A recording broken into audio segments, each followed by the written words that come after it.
Speaker will be Honourable Farage, EFDR.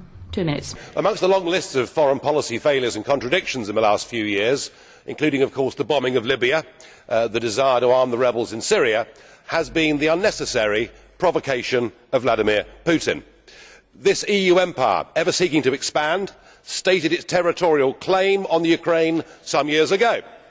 Just to make that worse, of course, some NATO members said they too would like the Ukraine to join NATO. We directly encouraged the uprising in the Ukraine that led to the toppling of the President Yanukovych, and that led, of course, in turn to Vladimir Putin reacting.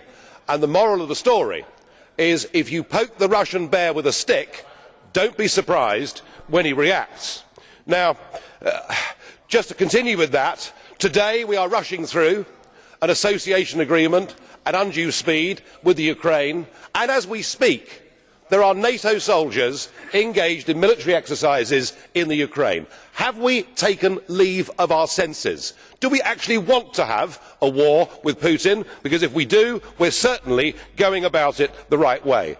Perhaps we ought to recognise that the West now faces the biggest threat and crisis to our way of life that we have seen for over 70 years. The recent beheadings of the British and American hostages graphically illustrates the problem.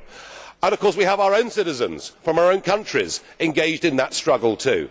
In the war against Islamic extremism, Vladimir Putin, whatever we may think of him as a human being, is actually on our side. I suggest we grow up.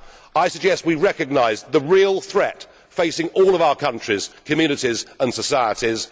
We stop playing war games in the Ukraine and we start to prepare a plan to help countries like Syria, like Iraq, like Kenya, like indeed Nigeria, to try and help them to deal with the real threat that faces us. Let us not go on provoking Putin, whether we like him or not.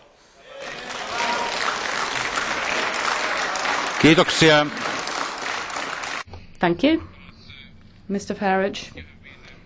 Did a blue card question, actually a few blue card questions. The first one of these was by Mr. PAŠCU. Do you accept this blue card? Mr. PAŠCU, 30 seconds, please. Sir, in your considerate opinion, what is better, to have Russian soldiers fighting a war on the territory of Ukraine, or NATO troops exercising as a response to that on the territory of Ukraine? Mr. Farage, 30 seconds, please. I think, sir, the point that I was making is that there should be a huge degree of guilt in this House about what provoked all of this in the first place, and we saw Western Ukrainians waving European flags, rioting, setting fire to things and effectively staging a coup d'état which brought down the Ukrainian president, which has led to this instability. Yes, you are the guilty people and you refuse to accept it.